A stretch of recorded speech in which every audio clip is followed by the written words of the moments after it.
Good morning from WKYT News. I'm Bill Bryant. We welcome you to Kentucky Newsmakers. Our guests today are the two winners of the highest profile races in our region in last week's election. Lexington Mayor-elect Linda Gorton will be with us in just a few minutes, and we'll hear from Richmond's mayor, by the way, the Richmond-elect mayor who made history there.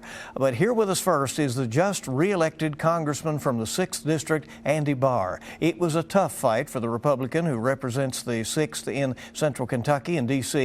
His race with Democratic nominee Amy McGrath was watched around the country, and money flowed in from all over the country and trying to influence the outcome. It brought President Trump and his son to the district, as well as former Vice President Joe Biden and several powerful members of Congress. Congressman Andy Barr is joining us this morning, and we welcome him and congratulations on your victory. Thanks for being here. Good to be with you. Well, it's different circumstances. Do you feel a little more relaxed when you do a program after you're in that campaign mode? Yes, of course. Okay. Yes, of course. You managed a victory after that tough campaign, ultimately winning 17 of the 19 counties. Still, it was very close that night, and you didn't know up until a few hours after the polls closed what was going to happen. Why don't you just describe this race, what it was like to run such a contest in Central Kentucky? Well, it was obviously a very closely contested, high national profile race, a toss-up race in a swing congressional district, and it was one heck of a fight. And I credit a very formidable opponent, a spirited opponent who ran a tough campaign, good campaign, a very expensive campaign. I think it was the most expensive congressional race in Kentucky political history when it was all said and done. We were outspent. My opponent raised $8 million, much of it from outside of the state of Kentucky, and that was very difficult to contend with. We just couldn't keep up on digital. We couldn't keep up in the mailbox. But at the end of the day, I think what made a difference was the fact that we had this record of achievement, a record of constituent service, a record of getting results for our constituents, that at the end of the day they appreciated and I think made a difference in a close election. From the Now It Can Be Told file, were there times along the way where you thought you might lose this race? Oh, sure. I mean, it was a toss-up race, and in fact, it's no secret that after the primary, my opponent had a whole lot of momentum, and let's face it, on election night, a lot of my colleagues lost. And Republicans lost control of the House. I think at this point we don't know exactly how many seats the Democrats picked up, but something in the range of 33, 35 seats that Democrats picked up. And my race was probably one of, if not the most targeted Republican incumbent seat in America, with $8 million coming in trying to defeat us. So, yes, of course, we didn't know we were for sure going to retain the seat until the very, very end. But even though we knew Fayette County was going to be a particular challenge in this cycle, we also had great confidence in the strength of our position in all of the other counties outside of Fayette County. Do you regret any of the tone of the campaign, the times in which it got so tough on television, and people, just openly said they're so tired of these negative ads they were talking about? Yeah, well, it came from all directions, and it did. I mean, look, I think competition is a very good thing. I think competition makes us all better. I mean, would I have preferred that the race would have been focused on a series of debates with nonpartisan, neutral moderators? And yes, I would have preferred that. I would have preferred that as opposed to this emphasis on 30-second TV ads. That would have been better. But, I do regret also the narrative that I did not run a positive campaign. We spent over $1 million on positive messages on television. And as I said during the campaign, I think it was very legitimate, especially because my opponent would not debate me in person, to feature my opponent in her own words, because the people of this district deserve to know where the candidates stand on these issues. And those ads, I think, very fairly pointed out the differences between me and my opponent. President Trump brought up your victory a couple of times in his victory lap news conference that he had on Wednesday after the election. Did his trip to Richmond, when he came to this district and put his full support behind you, play a major factor in your victory?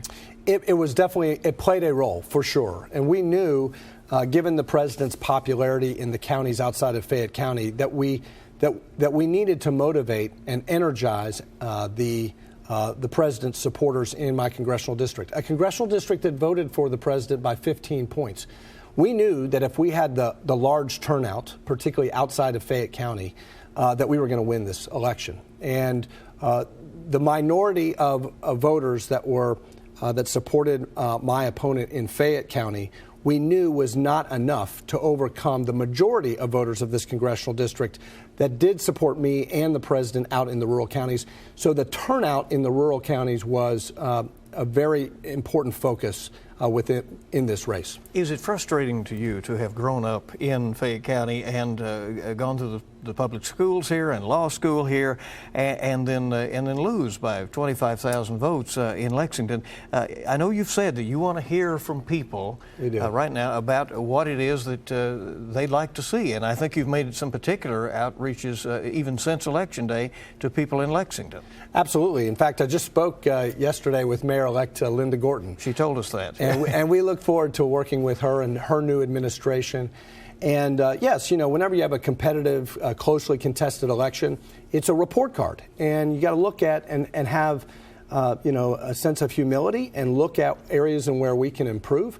And we want to make a very deliberate outreach to the voters in Lexington, in Fayette County, voters who supported my opponent. See what we can do better. I want to hear from everybody. I want to listen to them about how we can better represent them. It is disappointing because I am born and raised in Lexington, and we have a record of advocacy for the city of Lexington and the University of Kentucky, supporting medical research and grants for UK, and certainly working with the city of Lexington on the Town Branch Commons project and other work that we've done. But we recognize that we've got some work to do in Fayette County, and we look forward to listening to everybody. Congressman, why is it that in a congressional race, things like that, and you will say those things on the stump and in a speech to 40 or 50, maybe 100 people have gathered there, but the overall messages seem to go along those national issues that are out there. That seems to be the way it goes in these congressional races.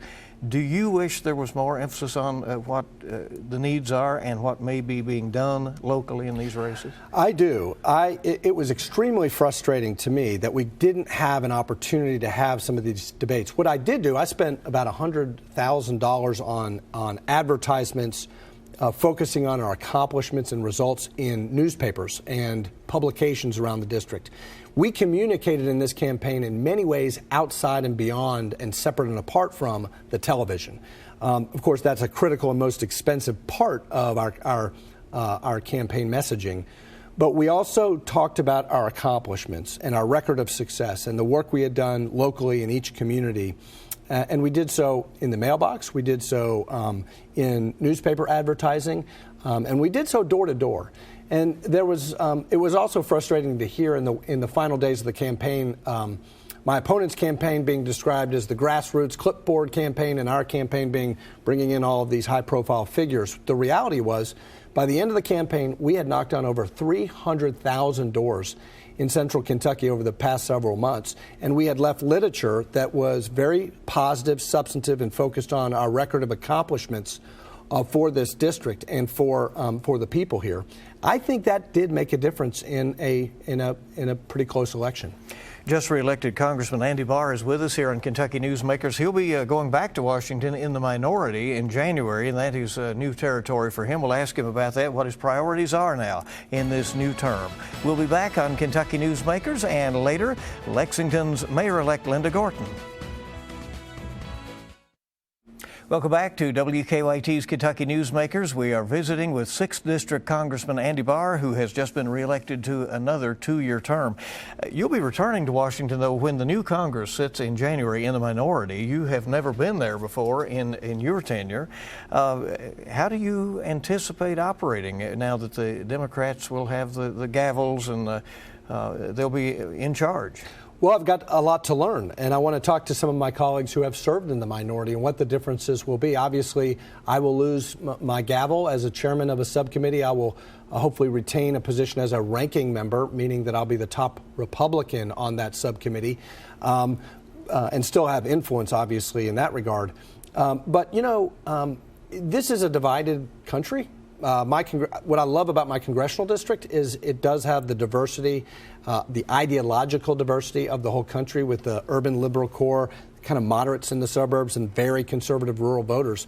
I have an advantage over a lot of my colleagues in that I do represent a diverse district, whereas there's so much polarization in the Congress because Republicans represent deeply red districts or Democrats represent deeply blue districts.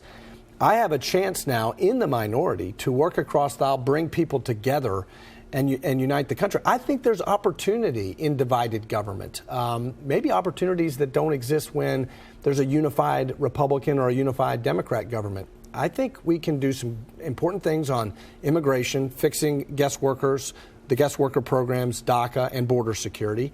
At the same time, I think we have a chance in a bipartisan way to do a major investment in infrastructure, a surface transportation bill in the coming Congress. And we need to continue to fight the opioid epidemic, which is obviously not a partisan issue. It's a public health emergency.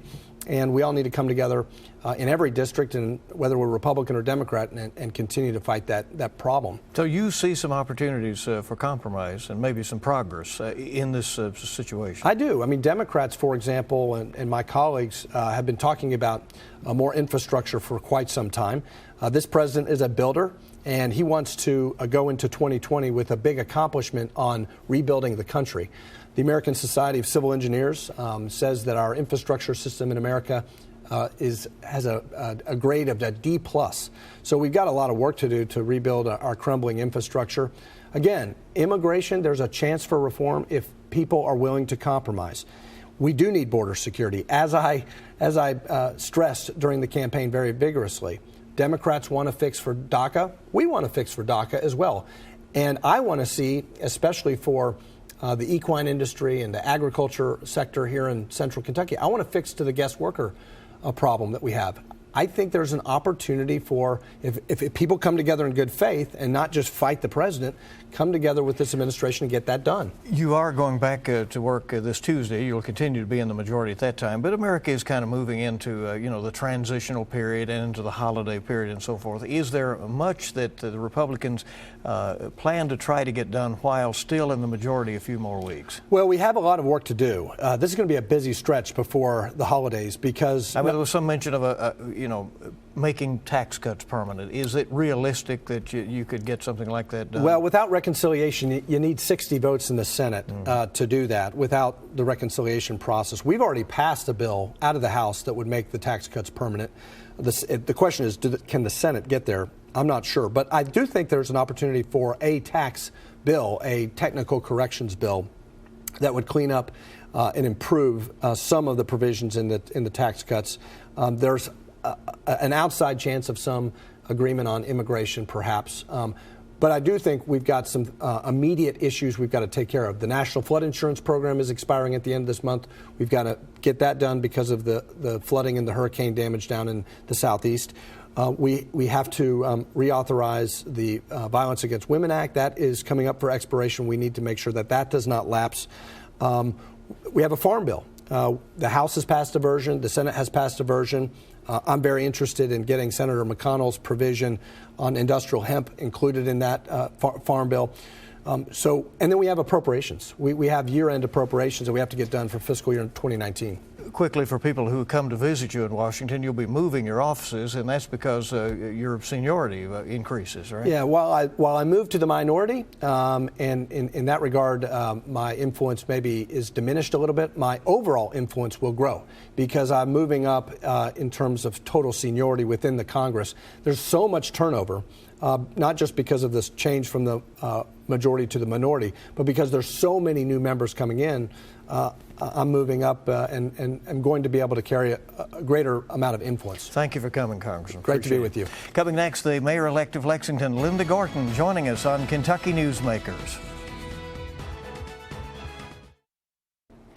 We welcome you back to Kentucky Newsmakers, and joining us now is the Mayor-elect of Lexington, Linda Gorton. Gorton's victory Tuesday was convincing and sprawled across the city.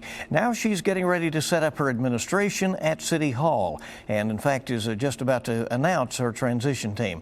Linda Gorton, congratulations. We appreciate you. Thank Madam you so Mayor-elect, much. Thank you very much.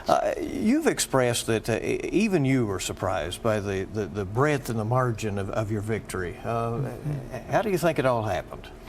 Well, I did think it would be much closer, but I believe that the people voted for experience, broad experience, and they voted for nonpartisanship. They were very supportive of that, which is how our government is set up.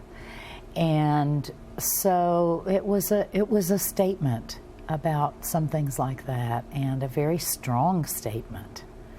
You were telling me you even had family that had a watch party across the country. Yes, right? Yes. Our daughter and her husband and little boys live in New Mexico, and they couldn't be here, so they had their own watch party. They invited about 10 friends over and just made it a night like we had here. And you had a big night downtown at the old courthouse. Yes, I wanted people to see the dome and the renovation and how beautiful this facility is, and a lot of people showed up. You and Ronnie Baston were face-to-face about 20 times during the campaign. You talked about issues. There were a couple of dust-ups toward the end, especially, as you said, on the partisan issue. But all in all, people really seemed to marvel at how civil and cordial this race was. Are you proud of that? I am very proud of that, and there's really no reason to get negative or mean or nasty or any of that if you run on the issues and stay focused on those things that people care about. You had retired from politics, and as well as your career in nursing. Is it a surprise even to you that you are now heading into the biggest office you ever held, and you're getting ready for at least a 4-year commitment? Well, it's a huge honor. And if you had asked me 10 years ago if I'd be doing this, I would have said no. But my husband said to me one day, "I think you've been preparing for this your whole life, you just didn't know it." You know, life is like that. We have opportunities that come along, and so we have to, take them. Tell us about how the transition to your administration is going to go. You are getting ready to name a transition team, right? Well, we're working on that. I'm having a meeting today to get that kicked off and start thinking about who needs to be on it. I already have some ideas, and the whole point is that in government, of course, it's the most positive thing to have a really good, smooth transition from one administration to the next. We've seen in other countries where transitions can be coups, or they can be, just really rough. And we want this to be smooth. Mayor Gray will work with me, and we will be sure that we transition in a great positive way so that people can still have trust. Government's going on day to day, every day. You have said there will be diversity even from the beginning in that transition team. Yes, right? Absolutely. That will be a place where I focus some of my energy, is being sure that my transition team is inclusive of lots of different folks with different perspectives.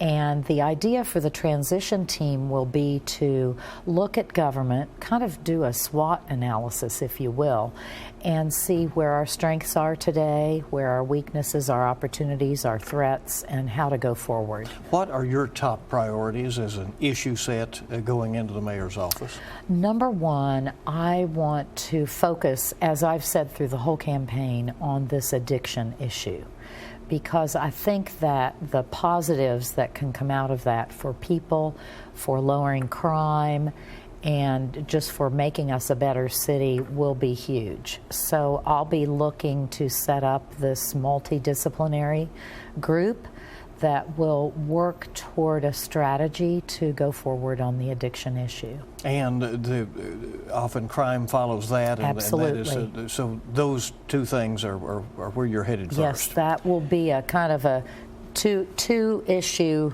focus right from the beginning. Are you concerned about the city's finances? I mean, here, you going into office will inherit a surplus of more than $5 million, and people say, well, that's exciting, but then there are those who say, well, it may be a time to watch things. Absolutely. Well, I've always been very fiscally responsible, and for many years as a council member, I argued to put extra money into the rainy day fund and what's called the economic contingency fund, and it's now quite robust. And so we know that our revenues are fairly flat in our city, so we'll have to be very careful and conscientious about having a solid fiscal foundation. How quickly are you going to go about looking at this City Hall issue, whether there needs to be a new City Hall? Well, it won't be on my plate right away because there are other more pressing issues. And guess what? 1 week after the council meets for the first time, the mayor will give the State of the City address. And, you know, we need to get through a few of those things, and we'll be right in the budget. The budget work for the new budget. Mayor Gray will start that, and I will complete that. So I don't see it as the top priority right away. There are lots of key appointments to be made by a mayor. Those can certainly be reappointments, or they can be that you decide to make changes. How do you think you will go about assessing that in the key and visible positions that people may see? The mayor does have a lot of appointments, and I will be looking at everyone in those appointments and what I feel will be best for our community, and we'll be taking applications, so there will be job availability, and I think I will just look at it with an objective eye and see what we need and how we need to go forward with that. How will we measure success in a Gorton administration? Well, first of all, we will have some good data in a lot of the things that we do. I'm big on getting data because data tells a story. And for example, in this opioid addiction crime issue, we will be able to know right along the way how crime is doing. If it's going down, we'll be understanding if we're getting more people into addiction treatment, those kinds of things. But we'll also be out in the community talking with people, getting their ideas in the neighborhoods, and how are they thinking and feeling about the successes that we're having. So that will be a day-to-day thing. Every mayor has a style and a way of communicating with the public. How do you anticipate doing that? Well, as you know, my entire approach is collaborative. I'll be out in the community, in neighborhoods, talking with business leaders, meeting with folks at UK, at Transy, there's a lot of outreach I'll be doing as the mayor of this city, and outreach in the region to talk with other mayors and judge executives. And it's really one of the most exciting parts for me, being an extrovert. I like that kind of thing, and I'll be able to learn a lot through that sort of thing. What else do you want people in Lexington and neighbors who love Lexington to know about what's ahead? I heard how much people love Lexington through the whole campaign, and I want people to know I'll be focused on the issues. I'll be focused on my vision, which was very public during the campaign, and we're going to move right into that. And I'll be looking to get input from the community, from neighbors, from businesses, from all kinds of entities, and that's how we'll move forward. We'll have an open government, and I hope people will want to come talk with me. Have you decided about keeping the mayor's office on the ground floor, or maybe going back upstairs? I haven't 100% decided, but I'm a person who gets distracted by any little bit of action. And so movement, noise, those kinds of things are distracting to me. So I may not be able to be on the first floor. Is the city ready for winter? That's a question. Yes, Yes, Okay. snow. I mean, that's right on our plate. I think we're due for snow flurries maybe next week. Could happen, right? Yeah. So we'll be ready. All right. Thank you so much. Thank you, and Bill. We appreciate it, and congratulations. We'll Thank you follow you very along. much. Another winner in Tuesday's election was Richmond's mayor-elect Robert Blythe. He will be the first African-American mayor to lead Kentucky's 7th largest city. Our Caitlin Sentner visited with Blythe, who has filled a lot of roles in the community before taking on Richmond's top job. Come January 1, the city of Richmond will have a new mayor, a man who wears many hats. Reverend Robert Blythe will be the city's first African-American mayor. As he calls it, he got the crazies. Blythe has been a school teacher, a salesman, a commissioner, a professor, and a preacher. As he heads into his 38th year pastoring First Baptist Church, he'll also have a desk down the street at City Hall. He plans to work on a number of improvement projects around the city, including Water Street, continuing downtown revitalization, and having a center that is functional for citizens of all ages. Through his new title, he wants to inspire the youth. I did not run for that reason. My color is an incidental. I ran because I felt I had something to offer the city of Richmond. I want, by being successful, to honor the elders who came before me, who probably in their hearts and minds could never even conceive of such. I want to honor the ancestors, particularly my mother. And then I wanted to say to the teens and the children, the young people of our community, this door is open to you. Blythe says he encourages folks to call his office with both questions and concerns. He promises, as mayor, those questions will be heard. For now in Richmond, Caitlin Sentner, WKYT. And that's this edition of Kentucky Newsmakers. We thank you for joining us. We'll see you bright and early this week on WKYT This Morning, and we hope you make it a good week ahead.